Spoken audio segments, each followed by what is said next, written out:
I'm honestly a bit surprised that Netflix has not canceled The Witcher yet. It went off the rails by season 3, and they have faced a massive amount of backlash ever since they got rid of Henry Cavill. But now we're finding out that The Witcher's creator is saying that Netflix never listened to his ideas. I have a few different things that I want to show off, but before we get into the topic, if you enjoy the content I create, check out the links in the description, follow me on social media, and consider supporting through Patreon or via YouTube memberships. Now, this man has created a fantastic story and characters and world in general, and unfortunately Netflix never really cared. During season 1, while yes, it did stray a little bit from the source material, it was a very good beginning of a potentially fantastic series, but unfortunately season 2 really started to stray, and season 3 absolutely went off the rails. And then of course we found out that Henry Cavill was leaving and he was being replaced by Liam Hemsworth, and it is just not what Witcher fans wanted. But now we are finding out even worse news, and honestly not very surprising news seeing as how bad the show got, because The Witcher's creator is saying that Netflix didn't care about his opinion. It says, the Witcher series hasn't been doing too well in recent years, routinely angering fans by straying too far from the source material, putting little effort into CGI and costumes, and replacing Geralt of Rivia's actor Henry Cavill with Liam Hemsworth for future seasons. In a recent interview with the Witcher creator, Andre, a YouTuber by the name of Serial Killers, asked the author about the Netflix show during Vienna Comic Con, as well as his thoughts on the many adaptations there have been over the years. When asked whether Netflix took any ideas from him when he went to visit the show's set, he jokes that the showrunners never listened to me. But no, maybe I gave them some ideas, but they never listened to me. They never listened to me, but it's normal. Who's this? It's the writer. It's nobody. And he tried to play this off as a joke and like he did not take it personally, but this is a very serious issue, because if they had taken his advice, they had tried to listen to him over the past few years, maybe this show would not be in a state of disaster, right? Because I'm honestly surprised that they haven't just straight up canceled it at this point.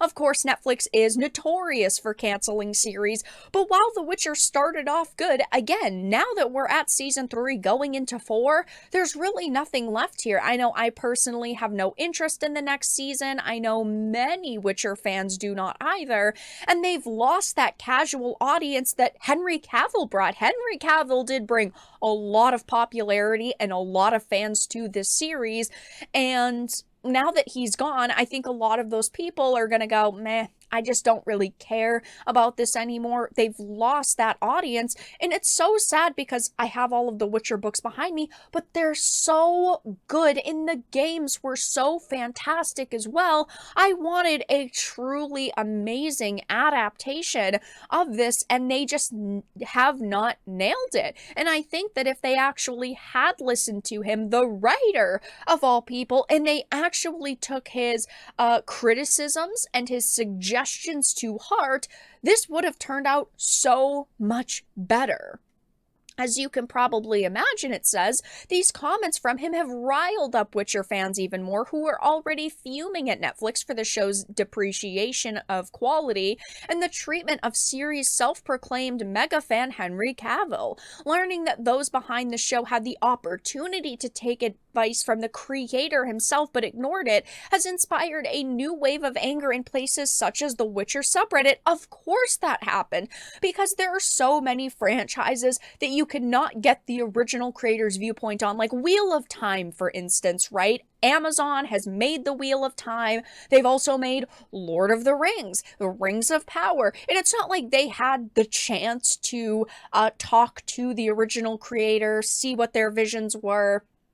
And, obviously, it's never going to be a perfect one-to-one of the work that is in the book, because fantasy sometimes you can't translate everything exactly the way that you envision it when you are reading and just consuming the content. But in this case, they had him there to talk to. They had the ability to chat with the writer and get his opinion, like, hey, we really don't think that we can, maybe show off a certain location. Like, there's no way that we can CGI this crazy castle the way it exactly looked, but do you think there's a way that maybe we could scale it back a little bit, make it a little bit more realistic, as they like to say and like to do, but in a way that you feel is authentic to the way that you imagine it? That would be great. But they did not do that with Andre, which is just so sad to hear. But it's honestly really no surprise that The Witcher directors, producers, and showrunners kind of gave him the finger and did not care about his input, because we know that they don't even respect fans of this franchise. I mean, The Witcher showrunner had allegedly, seems like it's pretty set in stone at this point, said that Henry Cavill was really annoying playing Geralt, a man who had to rally to get this part. I mean, we know that Henry Cavill probably wouldn't have been Geralt if it wasn't for his fan base rallying for him to play this character, because from the beginning, when they announced that they were doing this series, he was like, I really want to play Geralt. Like, how do I get as many people to back me as possible? And of course, Andre actually really liked Henry Cavill, and I think that that is probably a big reason why they chose him, because Geralt is one of the most important characters in the series, called The Witcher, because he's the Witcher.